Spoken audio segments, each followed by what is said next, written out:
Hi friends, welcome back to our channel. இன்றைக்கி நாம் அட்லைன் என்மா எழுதின சைனீஸ் சிண்ட்ரெல்லா அப்படிங்கிற ஒரு அழகான அற்புதமான ஒரு ஸ்டோரியை வந்து பார்க்க போகிறோம்.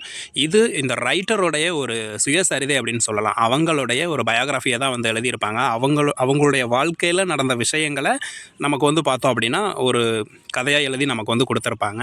ஸோ இதில் அவங்க எழுதின நிறைய சாப்டர்ஸில் வந்து ஒரு குறிப்பிட்ட, அதாவது வந்து அவங்களுக்கு ஒரு 14 வயசு வர வரைக்கும் என்ன மாதிரியான அனுபவங்களை வந்து அவங்க வந்து ஃபேஸ் பண்ணாங்க அப்படிங்கிற ஒரு விஷயம் இதில் வந்து கொடுத்துருப்பாங்க. ரொம்பவே அற்புதமாக இருக்கும் அப்படின்னு சொல்லலாம். இந்த கதையோடைய ஒரு ஷார்ட்டான வியூ என்ன அப்படின்னு பார்த்தீங்க அப்படின்னா, ஒரு குழந்தை வந்து பிறக்குது.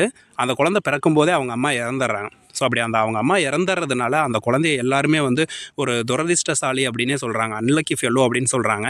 அவங்க வீட்டிலையா இருக்கட்டும், மற்ற நபர்களாக இருக்கட்டும், எல்லாருமே வெறுத்து ஒதுக்குறாங்க. ஒரு சிலர் வந்து அவங்களுக்கு வந்துட்டு ஆறுதலாக இருக்காங்க. பட் ஒரு சிலர் அந்த பச்சிளம் குழந்தைய வந்து வெறுத்து ஒதுக்க ஆரம்பிக்கிறாங்க. இந்த மாதிரியான சூழ்நிலையில் அவங்க அப்பா 2வதாக ஒரு மேரேஜும் பண்ணுறாரு. அப்படி மேரேஜ் பண்ணும்போது வர்ற அந்த 2வது மனைவி வந்து பார்த்தோம்னா சுத்தமாகவே அந்த குழந்தைய வந்து ஒதுக்குறாங்க. அவங்களுக்கு பிறக்கிற அந்த குழந்தைக்கு மட்டுமே சப்போர்ட் பண்ணி நல்லபடியாக படிக்க வைக்கிறாங்க. ஆனால் இந்த குழந்தைய யாருமே கண்டுக்கிறதில்ல. இப்படிப்பட்ட இந்த குழந்தை வருங்காலத்தில் வந்து பார்த்தோம் அப்படின்னா எந்த மாதிரியான ஒரு உயர்வான நிலைக்கு வரணும் அப்படின்னு சொல்லி ஒரு நோக்கத்தோடு அதோடைய முயற்சியினால் ஒரு அளவுக்கு சக்ஸஸ்ஃபுல்லான ஒரு குழந்தையாக வரும். அந்த ஒரு கதை தான் இந்த சைனீஸ் சிண்ட்ரெல்லா அப்படிங்கிற ஒரு கதை. ரொம்பவே அற்புதமான ஒரு கதையாக இருக்கும். இந்த கதையில் நம்ம ஸ்டார்டிங்கில் வந்து கேரக்டர்ஸ்லாம் யார் யார் இருக்காங்க அப்படிங்கிறத பார்க்க போகிறோம். நிறைய கேரக்டர்ஸ் வராங்க. கிட்டத்தட்ட இந்த கதை வந்து பார்த்தீங்க அப்படின்னா ஒரு 20 சாப்டருக்கு மேலே இருக்கும். நான் ஒரு 5-6 கேரக்டர்ஸை மட்டும் மெயினான கேரக்டர்ஸை கொடுத்துருப்பேன். மீதி கேரக்டர்ஸ் வந்து நம்ம கதையை பார்க்கும்போது ஒன் பேக் ஒன் நம்ம வந்து பார்க்கலாம். ஓகே, ஸோ இந்த சைனீஸ் சிண்ட்ரெல்லா அப்படிங்கிற இந்த ஒரு டைட்டிலுக்கு வந்து பார்த்தோம்னா the secret story of an unwanted daughter அப்படிங்கிற ஒரு டைட்டிலும் இருக்குது. இது வந்து ஃபர்ஸ்ட் வந்து பார்த்தோம் அப்படின்னா செப்டம்பர் 7ஆம் தேதி 1999 வந்து பப்ளிஷ் ஆகிருக்கு. அண்ட் அது மட்டும் இல்லாமல் இந்த சைனீஸ் சிண்ட்ரெல்லா அப்படிங்கிற ஒரு வெர்ஷனே வந்து பார்த்திங்க அப்படின்னா 1997 நம்ம ரைட்டர் வெளியிட்ட ஆட்டோபயோகிராஃபி நாவலோட ஒரு கான்செப்ட் தான், ஒரு வெர்ஷன் அப்படின்னு சொல்லலாம். ஓகேங்களா, அந்த ஆட்டோபயோகிராஃபி ரைட்டிங்கோட பெயர் வந்து பார்த்திங்க அப்படின்னா ஃபாலிங் லீவ்ஸ் அப்படிங்கிற ஒரு கான்செப்ட். அதிலிருந்து பிரிஞ்சு நமக்கு கொடுத்தது அந்த சைனீஸ் சிண்ட்ரெல்லாங்கிற இந்த ஒரு சின்ன ஒரு நான் ஃபிக்ஷனல் ரைட்டிங் அப்படின்னு சொல்லலாம். ஓகேங்களா, ஸோ ரொம்பவே வந்து அழகாக அற்புதமாக எழுதியிருப்பாங்க. இதில் இருக்க கேரக்டர்ஸ் பாருங்கள். அட்லைன் அப்படிங்கிறது இவங்க தான் வந்து பார்த்தோம். அட்லைன் என்மா அப்படின்னு சொல்லி நம்ம ரைட்டரோட நேமே நம்ம வந்து பார்த்துருப்போம். ஸோ அதை ஃபஸ்ட் கேரக்டர் அட்லைன் அப்படிங்கிறவங்க.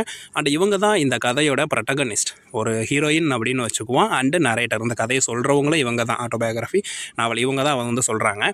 அண்டு நியாங் அப்படிங்கிற ஒரு கேரக்டர் செகண்ட் வந்து வராங்க. ஸோ இவங்க தான் 2வதாக இருக்கிற கேரக்டரை நான் செகண்ட் ஒய்ஃபாகவே அப்படியே மேட்ச் பண்ணியிருப்பேன்.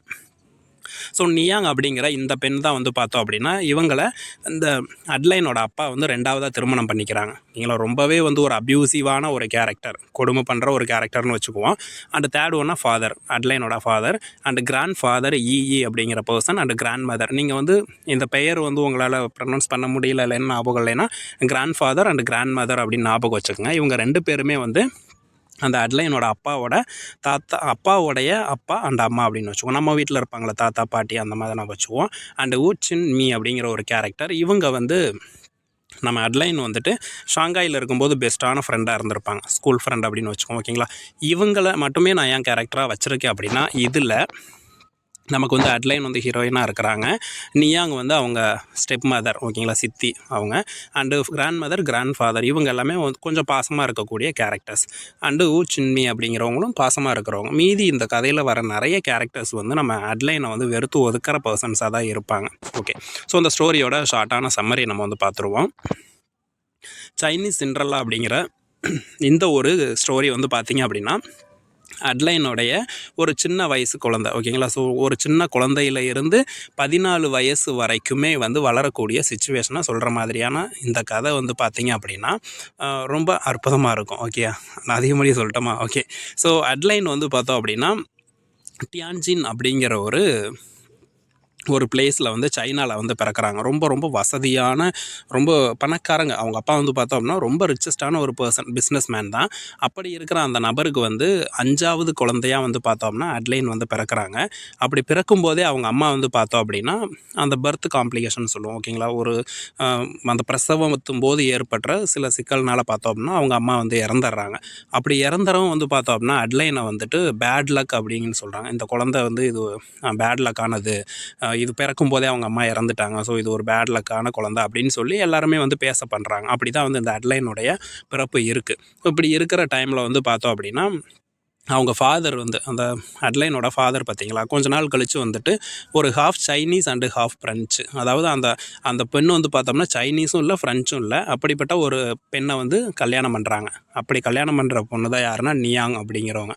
ஸோ நம்ம கதையில் வந்து பார்த்தோம் அப்படின்னா இப்போ கேரக்டர்ஸ் வந்து அட்லைன் அப்படிங்கிற ஒரு பொண்ணு வந்து பிறக்கிறாங்க. பிறக்கும் போதே அவங்க அம்மா இறந்துடுறாங்க. அவங்க அப்பா வந்து 2வதாக கல்யாணம் பண்ணுறாங்க நியாங் அப்படிங்கிற பர்சனை. இந்த நியாங் அப்படிங்கிற பர்சன் வந்து பார்த்தோம் அப்படின்னா அவங்களுக்கு வந்து லேட்டராக குழந்தை பிறக்குது. அப்படி குழந்தை பிறக்கிற அந்த 2 குழந்தைங்கள வந்து ரொம்பவே பாசமாக வச்சுக்கிறது. ரொம்ப பாசமாக வந்து பார்த்தோம் அப்படின்னா எந்த அளவுக்கு பார்த்துக்க முடியுமோ அந்த அளவுக்கு தன்னோட பிள்ளைய பார்த்துக்கிறாங்க. ஆனால் முதல் மனைவிக்கு அவங்களுக்கு பிறந்த அந்த குழந்தைய வந்து கண்டுக்கிறதே கிடையாது. யாரையுமே கண்டுக்க மாட்டாங்க. குறிப்பாக சொல்லணும்னா கடைசியாக பிறந்த அந்த அட்லைனை சுத்தமாக கண்டுக்கவே மாட்டாங்க. இவங்களுக்கு வந்து பிறக்கிற அந்த குழந்தைய வந்து 4th brother and little sister அப்படின்னு சொல்லி அடுத்தடுத்து மொத்தம் ஏற்கனவே 5 இருக்குது. அடுத்த 2 பேர் இவங்க வராங்க. ஓகேங்களா. ஸோ அட்லைன் வந்து பார்த்தோம் அப்படின்னா அட்லைனுக்கு அப்போ யாரா ஆறுதலாக இருக்கிறாங்க அப்படின்னு பார்த்தோம் அப்படின்னா அவங்க ஆண்ட் பாபா. ஓகேங்களா. ஸோ அவங்க ஆண்ட் பாபா அப்படிங்கிற ஒரு பர்சனும் கிராண்ட் ஃபாதரும் அண்ட் கிராண்ட் மதர், இவங்க 3 பேரும் வந்து பார்த்தோம் அப்படின்னா ரொம்பவே வந்து அட்லைனை வந்து பாசமாக பார்த்துக்கிறாங்க. ஏன்னா அம்மா இல்லாத குழந்தை தானே. அம்மா இல்லாத குழந்தை வந்து எந்த அளவுக்கு கஷ்டப்படுங்கிறத தெரிஞ்சிருக்கிறாங்க. அந்த வயசானவங்க வந்து தாத்தா பாட்டி அப்புறம் அத்தையெல்லாம் வந்து ரொம்ப கேர் எடுத்து பார்த்துக்கிறாங்க. ஆனால் அவங்க அப்பாவும் சரி, ஏன்னா அவங்க அப்பா வந்து பிறக்கும்போதே அவங்க அம்மா இறந்துட்டாங்கன்னா அவங்க அப்பாவும் அந்த அட்லைனை வந்து வெறுத்து ஒதுக்குறாங்க. அதே சமயத்தில் 2வதாக வந்த மனைவியும் சுத்தமாக வந்து வெறுத்து ஒதுக்கிடுறாங்க. இப்படிப்பட்ட இந்த குழந்தை வந்து பார்த்தோம்னா படிப்பில் ரொம்ப கெட்டிக்காரத்தனமாக இருக்கும். ஸோ கிண்டர் கார்டனில் வந்து சேர்த்துருப்பாங்க. அங்கே வந்து பார்த்தோம்னா வீக்லி டெஸ்ட் வைப்பாங்க. ஸோ அப்படி வீக்லி வைக்கிற டெஸ்ட்டில் எல்லாத்துலேயுமே வந்து பார்த்தோம் அப்படின்னா ஃபஸ்ட் ரேங்க் தான் எடுப்பாங்க. ஸோ அந்த அளவுக்கு வந்து அட்லைன் வந்து ரொம்ப புத்திசாலியான ஒரு பொண்ணாக இருப்பாங்க. அப்படிப்பட்ட இந்த ஒரு சூழ்நிலையில் வந்து பார்த்தோம் அப்படின்னா சைனாவை வந்து ஜப்பான் வந்து பிடிச்சிரும். வேர்ல்டு வார் 2 நடக்கிற அந்த சமயத்தில் வந்து பார்த்தோம் அப்படின்னா ஜப்பான் வந்து சைனாவை தோற்கடிச்சிட்டு அங்கே இருக்கிற நிலப்பகுதிகளை வந்து சுத்தமாக வந்து பிடிச்சிடுறாங்க. ஸோ அப்படி பிடிச்சிருக்கும்போது வந்து பார்த்தோம் அப்படின்னா அவங்க அப்பா வந்து ரொம்ப வசதியான ஒரு பர்சன் தானே. ஸோ எக்கனாமிக்கலாக ஒரு வேளை நம்மக்கிட்ட இருக்க பணத்தை எல்லாம் இந்த அரசாங்கம் வந்து பிடுங்கிடலாம் அப்படின்னு சொல்லி நினச்சிட்டு அவர் வந்து என்ன பண்ணுறாரு அப்படின்னா ஷாங்காய்க்கு வந்து கிளம்பி ஓடி போயிடுறாரு. ஷாங்காய்க்கு வந்து போயிடுறாரு. அப்படி போனதுக்கப்புறம் யாருக்கிட்டையுமே சொல்லாமல் எந்த ஒரு இதுவுமே இல்லாமல் திடீர்னு கிளம்பி அவர் வந்து போயிடுறாரு. ஷாங்காய் போயிட்டு கொஞ்ச நாள் கழித்து ரிட்டன் வந்து பார்த்தோம் அப்படின்னா அந்த 2வதாக கட்டின அந்த மனைவியையும் அந்த குழந்தை 4th பாய், ஓகேங்களா, ஒரு 4வதாக பிறந்த அந்த பையனை மட்டும் பிறந்துக்காங்க. இன்னொரு பச்சிலம் குழந்தை ஒன்று இருக்கும், அதை தூக்க மாட்டாங்க. ஸோ அந்த தன்னுடைய 2வது மனைவிக்கு பிறந்த முதல் குழந்தையையும் மனைவியை மட்டும் கூட்டிகிட்டு திரும்ப போயிடுறாரு. ஸோ அப்படி போனதுக்கப்புறம் கொஞ்ச நாள் கழித்து வந்து பார்த்தோம் அப்படின்னா அங்கே வந்து நை இருக்காங்க பார்த்தீங்களா. ஸோ அந்த கிராண்ட் மதர் அந்த கிராண்ட் ஃபாதர் சொன்னேன்ல, அதில் கிராண்ட் மதர் நை வந்து பார்த்தோம் அப்படின்னா ஹார்ட் ஃபெயிலியர்னால இறந்து போயிடுறாங்க சில மாதத்துக்கு அப்புறம். அதுக்கப்புறம் இவர் என்ன பண்ணுறாருன்னா ரிட்டன் வந்து அந்த ஷாங்காயில் வந்து ஒரு பெரிய வீடை ஒன்று வந்து கட்டிட்டு ரிட்டன் வந்து என்ன பண்ணுறாரு அப்படின்னா மீதி இருக்க அந்த குழந்தைகள் எல்லாத்தையுமே தன்னுடைய முதல் மனைவிக்கு பிறந்த குழந்தையும் 2வது மனைவிக்கு பிறந்த ஒரு கை குழந்தையும் சேர்த்து எல்லாத்தையும் கூட்டிக்கிட்டு எங்கே போயிடுறாருன்னா ஷாங்காய்க்கே போயிடுறாரு. இருக்கிற இடம் சேஃப்டி இல்லை அப்படிங்கிறதுனால அங்கே வந்து மிகப்பெரிய ஒரு வீடு வந்து கட்டியிருப்பாங்க. ஸோ அந்த வீடு வந்து பார்த்தோம் அப்படின்னா ரொம்ப பியூட்டிஃபுல்லாக லக்ஸூரியஸான ஒரு வீடை வந்து கட்டியிருப்பாங்க. ஸோ அப்படி இருக்கிற அந்த வீட்டில் வந்து பார்த்தோம் அப்படின்னா இந்த குழந்தைகளை கொண்டு போய் விடுவாங்க. அப்படி விடும்போது அந்த 2வதாக வந்த அந்த அம்மா இருக்காங்க பார்த்தீங்களா, நியாங் இருக்காங்களே. ஸோ அவங்க வந்து தன்னுடைய குழந்தைகளை மட்டுமே ரொம்ப செல்வ செழிப்பாக இருக்கிற மாதிரியான அறைகளில் விட்டுட்டு முதல் மனைவிக்கு பிறந்த எல்லா குழந்தைகளும் வந்து நீங்கள் வந்து என்ன பண்ணக்கூடாதுன்னா இந்த ரூமில் இருக்கக்கூடாது, நீங்கள் வந்து மேலே இருக்க இந்த ரூமில் தான் இருக்கணும், எந்த வசதியுமே இருக்காது, அடிப்படை வசதி எதுவுமே இருக்காது, அங்கே தான் நீங்கள் வந்து இருக்கணும் அப்படின்னு சொல்லிடுறாங்க. அது மட்டும் இல்லாமல் வந்து பார்த்தோம் அப்படின்னா அந்த முதல் மனைவிக்கு பிறந்த குழந்தைகளை வந்து பார்த்தோம் அப்படின்னா இன்க்ளூடிங் அட்லைன் இருப்பாங்க. ஸோ இவங்களெல்லாம் வந்து அந்த சுற்றி இருக்கிற எந்த நபர்கள்ட்டையும் வந்து பேசக்கூடாது, யாருக்கிட்டையும் ஃப்ரெண்ட்ஷிப் வச்சுக்கக்கூடாது, முன் வாசப்படி வழியாக வந்து வீட்டுக்கு வரக்கூடாது, போகக்கூடாது, எப்படி வந்தாலும் போனாலும் நீங்கள் பின்வாசல் வழியாக தான் வந்து போகணும் அப்படின்னு சொல்லி ரொம்ப எவ்வளோ கட்டுப்பாடுகள் விதிக்க முடியுமோ அவ்வளோ கட்டுப்பாடுகளை விதித்து அந்த இடத்துல வந்து பார்த்தோம் அப்படின்னா கொண்டு போய் வச்சுருக்கிறாங்க. அந்த ஷாங்காயில் கொண்டு போய் வச்சுருக்காங்க. டோட்டலாக வந்து பார்த்தோம் அப்படின்னா சுத்தமாக வந்து அந்த முதல் மனைவிக்கு பிறந்த குழந்தைகளை வந்து அவங்க வந்து கண்டுக்கவே மாட்டாங்க அப்படின்னு சொல்லலாம். சரியான சாப்பாடாக இருக்கட்டும், சரியான ட்ரெஸ்ஸாக இருக்கட்டும், எதுவுமே வந்து கொடுத்துருக்க மாட்டாங்க. ஃபஸ்ட்டு டே வந்து அங்கே இருக்கிற ஸ்கூலில் வந்து ஜாயின் பண்ணியிருப்பாங்க. ஸோ அப்படி ஃபஸ்ட்டு டே வந்து ஸ்கூலுக்கு போகும்போது தன்னுடைய குழந்தைகளை மட்டுமே வந்து பார்த்திங்க அப்படின்னா ஒரு நல்ல ஒரு ட்ராவல்ஸ் வச்சு அவங்கள ஸ்கூலுக்கு அனுப்பியிருப்பாங்க. ஆனால் இந்த அட்லைன் இருக்காங்க பார்த்தீங்களா, ஸோ அவங்கள வந்து ஸ்கூலுக்கு வந்து ஜாயின் பண்ணியிருப்பாங்க. ஆனால் கூட்டி போய் விடுறதுக்கு ஆள் இல்லாமல் இருக்கும். முதல் நாள் அந்த வீட்டு வேலைக்காரங்க பார்த்துட்டு சரி நான் கொண்டு போய் விடுறேன் அப்படின்னு சொல்லி பைசைக்கிளில் நினைக்கிறேன், ஸோ கொண்டு போய் அந்த ஸ்கூலில் விட்டுட்டு போயிடுறாரு. ஆனால் அன்றைக்கி சாயங்காலம் வந்து அந்த அட்லைன் வந்து தன்னோட வீடு தெரியாமல் யார் எப்படி வரதுன்னு தெரியாமல் பிக்கப் பண்ண யாருமே வரமாட்டாங்க. கிட்டத்தட்ட இருட்டுற கண்டிஷன் வரும்போது அங்கேயும் இங்கேயும் தெருவில் சுற்றி கடைசியாக ஒருத்தரோட உதவியோட இந்த வீட்டுக்கு வந்து சேர்ந்துருப்பாங்க. ஸோ இப்படி தான் வந்து பார்த்தோம் அப்படின்னா அந்த ரெண்டாவதாக வந்து அந்த மனைவி வந்து டோட்டலாக அட்லைனை வந்து ரொம்பவே வந்து பார்த்தோம் அப்படின்னா கொடுமைப்படுத்துவாங்க, கண்டுக்க மாட்டாங்க அப்படின்னு சொல்லலாம். அண்டு அப்போ வந்து பார்த்தோம்னா சைனீஸ் நியூ இயர் வந்து வரும். ஸோ எல்லாருமே ரொம்ப நியூ இயர்னால் எப்படி நம்மளை அப்போ வந்து செலிப்ரேட் பண்ணுவோம். இப்போ வந்து நம்ம கிட்டத்தட்ட அந்த வீடியோ வந்து அப்லோட் பண்ணுறோம் அப்படின்னா இன்னும் ஒரு 15 நாளில் வந்து நியூ இயர் வரப்போகுது. ஸோ எல்லாருக்குமே எல்லா கனவுகள் இருக்கும், நிறைய இது இருக்கும். ஸோ அந்த மாதிரி வந்து சைனீஸ் நியூ இயர் வந்து வரும். ரொம்ப எல்லாம் பெட்டராக வந்து எல்லாம் செலிப்ரேட் பண்ணுவாங்க. ஸோ அப்படி வரும்போது தன்னுடைய குழந்தைகளுக்கு எல்லாத்துக்குமே வந்து ட்ரெஸ் வாங்கி கொடுப்பாங்க பார்த்தீங்களா. ஸோ அப்படி வந்து வாங்கி கொடுக்கும்போது வந்து தன்னுடைய குழந்தைகள், அதாவது 2வதாக பிறந்த அந்த 2வது மனைவிக்கு பிறந்த குழந்தைகளுக்கு நல்ல லேட்டஸ்ட்டான மாடலில் ரொம்ப பெட்டரான ட்ரெஸ்ஸை வந்து வாங்கி கொடுப்பாங்க. பட் முதல் மனைவிக்கு பிறந்த குழந்தைகளுக்கு யாருக்குமே வந்து அவங்களுக்கு பிடிச்ச மாதிரி ட்ரெஸ் வாங்காமல் ஓல்டு ஸ்டைலில் இருக்கிற மாதிரி ஒரு கிளாசிக்காக பார்க்கவே சங்கடமாக இருக்கிற மாதிரியான ட்ரெஸ்ஸை வாங்கி அந்த குழந்தைகளுக்கு வந்து கொடுப்பாங்க. இப்படி தான் வந்து அட்லைனை வந்து அவங்க வந்து பார்த்துக்குவாங்க அப்படின்னு சொல்லலாம். இதில் வந்து பார்த்தோம் அப்படின்னா அட்லைன் அந்த முதல் மனைவிக்கு பிறந்த ஒரு பிக் சிஸ்டர் அப்படிங்கிறவங்க இருப்பாங்க. ஸோ இவங்க எப்போவுமே வந்து பார்த்தோம் அப்படின்னா அந்த குழந்தைங்க தனக்கு கீழே இருக்கிறவங்களாம் என்ன பண்ணுறாங்க அப்படின்னு பார்க்குறது, குறிப்பாக அட்லைன் வந்து என்ன பண்ணுது அப்படின்னு சொல்லி பார்த்துட்டு போய் நியாங்கிட்ட சொல்கிறது தான் இந்த குழந்தைக்கு வேலையாக இருக்கும். ஸோ அது ஏதாவது ஒரு சின்ன மிஸ்டேக் பண்ணிருச்சுன்னா போய் நியாங்கிட்ட அந்த 2வது மனைவிட்ட போய் சொன்னாங்க உடனே ஏன் அப்படி பண்ணுற அப்படின்னு சொல்லி வந்து உடனே அடிப்பாங்க. ஸோ இந்த மாதிரி வந்து ஸ்பை வேலை பார்த்துக்கிட்டும் அவங்க கூட இருக்கிற பெரிய அக்காவே இந்த வேலை பண்ணிகிட்டு இருக்கோம் அப்படின்னு சொல்லலாம். அதுக்கு அடுத்து வந்து பார்த்தோம் அப்படின்னா இப்படி இருக்கிற இந்த சூழ்நிலையில் அட்லைனுக்கு வந்து நெருக்கமாக, ஏன்னா ஊரில் இருக்கும்போது அவங்க தாத்தா பாட்டி அத்தையெல்லாம் பாசமாக இருந்திருப்பாங்க. ஆனால் ஷாங்காய் வந்தோடனே யாருக்கிட்டையும் நெருங்கி பழகக்கூடாது, ஃப்ரெண்ட்ஷிப் வச்சுக்கூடாது அப்படின்னு சொல்லி ரொம்ப இதாக பண்ணியிருப்பாங்க பார்த்தீங்களா. ஸோ இந்த ஒரு சிச்சுவேஷனில் வந்து ஸ்கூல் போகும்போது வூ சின்மி அப்படிங்கிற ஒரு ஃப்ரெண்டு வந்து ரொம்ப க்ளோஸாக ஒரு கிளாஸ்மேட்டில் வந்து ரொம்ப க்ளோஸான ஃப்ரெண்டாக அவங்க வந்து இருப்பாங்க. இவங்க தான் போய் வர்றது, இல்லைன்னா புக்ஸை வந்து ஷேர் பண்ணிக்கிறது, இல்லை ட்ராவல் பண்ணி போகிறது, அவங்க அப்பாவோட வண்டியில் போகிறது, இப்படி வந்து ரொம்ப அழகாக வந்து அவங்களுடைய ரிலேஷன்ஷிப் வந்து இருக்கும். பெஸ்ட்டான ஃப்ரெண்டாக அவங்க வந்து இருப்பாங்க. இப்படி இருக்கிற சூழ்நிலையில் வந்து பார்த்தோம்னா 2வது வேர்ல்டு வார் வந்து 2ஆம் உலகப் போர் வந்து முடிய ஆரம்பிக்கும். அவங்க ஜப்பானுக்கும் சீனாவுக்கும் சில உடன்படிக்கைப்படி வந்து பார்த்தோம் அப்படின்னா அவங்க வெளியேறுறாங்க. ஸோ அதனால் வந்து நியாங் வந்து என்ன அவங்க அப்பாவும் அந்த நியாங் ஓகேங்களா. ஸோ அட்லைனோட சித்தியும் அவங்க அப்பாவும் வந்து பார்த்தோம் அப்படின்னா அந்த பிக் சிஸ்டர் பிரதர் இவங்களையெல்லாம் வந்து கூட்டிக்கிட்டு திரும்பவும் வந்து பார்த்தோம் அப்படின்னா டியான்ஜினுடைய பிளேஸுக்கே, ஷாங்காயிலேருந்து டியான்ஜின் அந்த பிறந்த இடத்துக்கே வந்து போயிடுறாங்க. எல்லாத்தையும் வந்து கூட்டிகிட்டு போகிறாங்க. ஸோ ஷாங்காயிலேருந்து அங்கே போகும்போது வந்து பார்த்தோம் அப்படின்னா அட்லைனை சுற்றி இருக்கிற அங்கே இருக்கிறாங்கனாக்கா இருப்பாங்களே, திரும்ப அந்த ஊருக்கு வந்துட்டனால அந்த ஊர் மக்கள்லாம் அவங்க திரும்ப வந்ததை செலிப்ரேட் பண்ணுற மாதிரி அவங்கள உபசரிக்கிற மாதிரி எல்லாருக்கும் ஒரு கிஃப்ட் கொடுப்பாங்க. ஸோ அப்படி கொடுக்கறதுல வந்து பார்த்தோம் அப்படின்னா அழகாக வந்து அந்த அட்லைனுக்கு வந்து ஒரு வாத்தை வந்து பரிசு கொடுத்துருப்பாங்க. அந்த வாத்துக்கு வந்து அந்த அட்லைன் என்ன பேர் வைப்பாங்கன்னு பார்த்தோன்னா ப்ரீசியஸ் லிட்டில் ட்ரெஷர் அப்படின்னு சொல்லி ஒரு பேர். எனக்கு வந்து இது வந்து ஒரு ப்ரீசியஸான ஒரு சின்ன புதையல் கிடச்ச மாதிரி அப்படின்னு சொல்லி அதுக்கு ஷார்ட்டாக பேர் வச்சுருப்பாங்க. அது வந்து பிஎல்டி அப்படின்னு சொல்லி அதை வந்து ரொம்ப கேர் எடுத்து அந்த வாத்தை வந்து நம்ம எப்படி ஒரு நாய்க்குட்டியை பூனைக்குட்டியை வந்து வளர்த்தா எவ்வளோ செல்லமாக வளர்ப்போம், அந்த மாதிரி வந்து பார்த்திங்க அப்படின்னா அந்த அட்லைன் வந்து அந்த வாத்து மேலே அவ்வளோ பாசம் வைப்பாங்க. ஏன்னா அந்த அட்லைனுக்கு அந்த அட்லைன் மேலே பாசம் வைக்கிறதுக்கு அவ்வளோ பெரிய ஆளுங்க யாரும் கிடையாது. ஸோ அந்த குழந்தைகிட்ட இருக்க எல்லா பாசத்தையும் வெளிக்காட்டுறது அப்படின்னா அது அந்த வாத்துக்கிட்ட தான் காட்டுவாங்க. ரொம்ப ரொம்ப வந்து க்ளோஸாக அந்த வாத்தோட மிங்கிள் ஆகியிருப்பாங்க. ஸோ அப்படி இருக்கிற ஒரு நேரத்தில் வந்து பார்த்தோம் அப்படின்னா அவங்க அப்பா வந்து அவர் வந்து ஜெர்மன் ஷெப்பர்டு நாய் வளர்ப்பார்.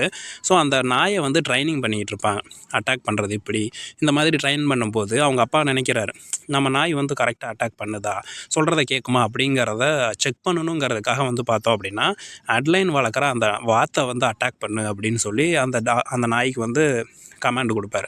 அந்த நாய் உடனே வேகமாக போய் அந்த அட்லைன் வாசமாக வச்சுருந்தா அந்த வாத்தை வந்து அட்டாக் பண்ணி இறந்து போயிடும்.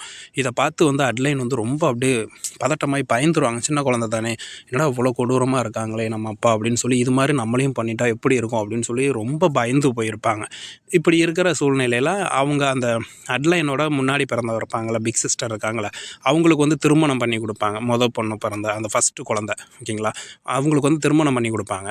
அப்படி திருமணம் பண்ணி கொடுக்குற அந்த குழந்தை வந்து பார்த்திங்க அப்படி குழந்தைக்கு வந்து அந்த குழந்தை கிடையாது, சாரி, திருமணம் பண்ணி கொடுக்குற அந்த பெண்ணுக்கு வந்து பார்த்தோம் அப்படின்னா அந்த பெண்ணை விட 2 மடங்கு வயசு அதிகமான, அதாவது இந்த பொண்ணுக்கு வந்து 10 வயசுனா மாப்பிள்ளை வந்து 30 வயசில் பார்க்குறது. ஸோ அப்படி பார்த்து வேணும் வேணாங்க வெறுப்போட தள்ளி வைக்கிறது. கல்யாணம் பண்ணி கொடுக்கணுமே அப்படின்னு சொல்லி அந்த முதல் மனைவிக்கு பிறந்த முதல் குழந்தைய வந்து கல்யாணம் பண்ணி கொடுப்பாங்க. இதை பார்க்குற அட்லைன் வந்து ரொம்ப அதிர்ச்சியாவாங்க. என்னடா இப்படியெல்லாம் பண்ணுறாங்களே அப்படின்னு சொல்லி, இதே மாதிரி தானே நமக்கும் நடக்கும் அப்படின்னு சொல்லி அவங்க வந்து யோசிக்கிறாங்க. அண்ட் அந்த சமயத்தில் வந்து சின்மை இருக்காங்க பார்த்தீங்களா, இவங்க ஊரில் இருக்கிற ஒரு ஃப்ரெண்டு, இவங்களோட பெஸ்ட் ஃப்ரெண்டு. ஸோ அவங்களுக்கு வந்து பார்த்தோம்னா அவங்களுடைய பர்த்டே வந்து செலிப்ரேட் பண்ணணும். பர்த்டே இருக்கும். அந்த பர்த்டே வந்து செலிப்ரேட் பண்ணணும். குறிப்பாக வந்து அதுக்கு வந்து அட்லைன் வரணும் அப்படின்னு சொல்லி இது பண்ணியிருப்பாங்க. அவங்கள வந்துட்டு வெல்கம் பண்ணியிருப்பாங்க. ஆனால் அட்லைன் வந்து எங்கேயுமே போகக்கூடாது, எந்த ஒரு விஷயத்துலையும் ஈடுபடக்கூடாது, ஃப்ரெண்ட்ஸ் வச்சுக்கக்கூடாது அப்படிங்கிற ஒரு கட்டளையெல்லாம் இவங்க வீட்டில் இருக்கும். ஆனால் எல்லா விஷயத்தையும் அட்லைன் வந்து வெளியே காட்டிக்கவே மாட்டாங்க. இருந்தாலும் இந்த பொண்ணு வரணும் அப்படின்னு சொல்லி சின்மையை வந்து வெல்கம் பண்ணனால வந்து பார்த்தோம் அப்படின்னா, நியாங் இந்த பொண்ணு வந்து தெரியாமல், அதாவது ஸ்கூல் போயிட்டேன் அப்படிங்கிற மாதிரி போயிட்டு அந்த பொண்ணோட பர்த்டே இதுக்கு வந்து போய் கலந்துக்குவாங்க. இதை கேள்விப்பட்ட நியாங் வந்து பார்த்தோம் அப்படின்னா அந்த பொண்ணை போட்டு அடித்து எவ்வளோ சித்திரவதை பண்ண முடியுமோ ரத்தம் வர வரைக்கும் வந்து போட்டு அடிச்சிருவாங்க. அது மட்டும் இல்லாமல் வந்து பார்த்தோம் அப்படின்னா அந்த பொண்ணுக்கு வந்துட்டு அந்த ஆண்ட்டு பாபா இருக்காங்க பார்த்தீங்களா, ஸோ அவங்க வந்துட்டு கிஃப்ட் வாங்குறது காசு கொடுத்துருப்பாங்க, பாக்கெட் மணியாக கொடுத்துருப்பாங்க. இந்த விஷயம் எல்லாமே வந்து பார்த்தோம் அப்படின்னா அட்லைனுக்கு வந்து தெரிஞ்சிடும். இதனால் ஆண்ட்டு பாபாக்கிட்டே சொல்கிறாங்க என்ன அப்படின்னா, நீங்கள் தான் வந்து செல்லம் கொடுக்குறீங்க, நீங்கள் தான் அந்த குழந்தைய வந்து கெடுக்குறீங்க, அந்த குழந்தைக்கு சப்போர்ட் பண்ணுறீங்க அப்படின்னு சொல்லி எல்லாத்தையுமே எவ்வளோ திட்ட முடியுமோ அவ்வளோ பேச்சு பேசி அன்னைக்கு நாளையே வந்து ரொம்ப துரதிர்ஷ்டவசமாக அந்த அட்லைன் வந்து வாழ்க்கையில் இந்த மாதிரி ஒரு சூழ்நிலையை சந்தித்ததே இல்லை அப்படின்னு சொல்லலாம். அவ்வளோ கஷ்டப்படுத்தியிருப்பாங்க.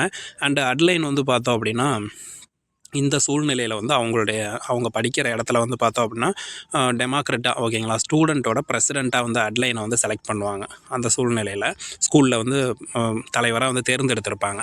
அப்படி தேர்ந்தெடுத்தனால அந்த அட்லைனோட ஃப்ரெண்ட்ஸ் எல்லாமே வந்து பார்த்தோம் அப்படின்னா அந்த பொண்ணுக்கு தெரியாமல் பின்னாடியே வந்து அவங்க வீட்டில் வந்துட்டு ஒரு கிஃப்ட், ஒரு சர்ப்ரைஸான ஒரு பார்ட்டி கொடுக்கலாம் அப்படின்னு சொல்லி ஃப்ரெண்ட்ஸ் எல்லாமே பிளான் பண்ணியிருப்பாங்க. ஸோ அவங்க ஃப்ரெண்ட்ஸ் எல்லாமே சேர்ந்து அந்த அட்லைன் வந்து வீட்டுக்கு வர்றதுக்கு பின்னாடியே மறைஞ்சு அவங்க வீட்டுக்கு வந்துடுறாங்க.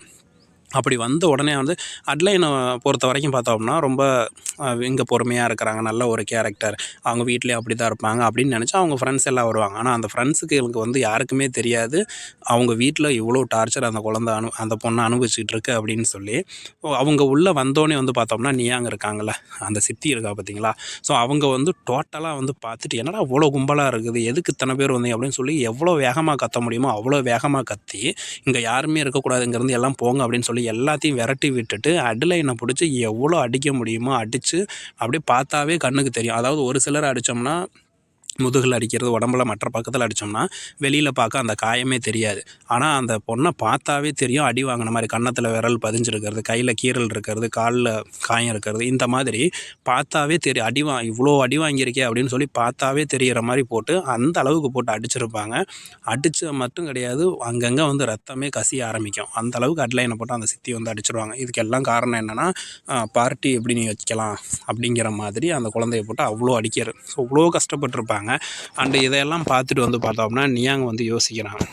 அந்த நியாங் வந்து சொல்கிறாங்க, இப்படி வந்து இந்த குழந்தைய இவ்வளோ வந்து நம்ம இனிமேல் வச்சுருக்கக்கூடாது, நீ இனிமேல் இங்கே இருக்கக்கூடாது, உங்கள் அப்பாட்ட சொல்லி நான் வந்து உன்னை ஒரு அனாதை விடுதியில் கொண்டு போய் சேர்க்க போகிறேன் அப்படின்னு சொல்லி சொல்கிறாங்க. சொல்லி திட்டி இனிமேல் நான் உன்னை வீட்டில் வச்சுக்க மாட்டேன், உங்கள் அப்பா வந்தோடனே உன்னை அனாதை விடுதியில் போய் சேர்த்துட்றேன் அப்படின்னு சொல்லி அட்லைனை வந்து மிரட்டுறாங்க. அட்லைன் வந்து பார்த்தோம் அப்படின்னா இதுக்கு அடுத்தது வந்து ஒரு தங்கி படிக்கிற ஒரு போர்டிங் ஸ்கூலுக்கு வந்துட்டு ஒரு கிண்டர் கார்டன் ஸ்கூலில் கொண்டு போய் என்ன பண்ணுறாங்க அப்படின்னா ஷாங்காயில் வந்து கிண்டர் கார்டன் ஸ்கூலில் வந்து சேர்த்துட்றாங்க.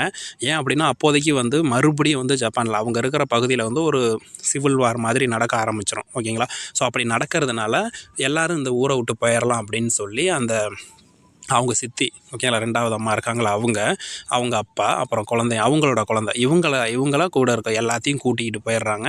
இந்த ஒரு குழந்தைய அடலைனை மட்டும் அங்கே இருக்க கிண்டர் கார்டன் ஸ்கூலில் கொண்டு போய் தனியாக சேர்த்து விட்டு அங்கேருந்து எல்லா ஊரை காலி பண்ணிட்டு போயிடுறாங்க.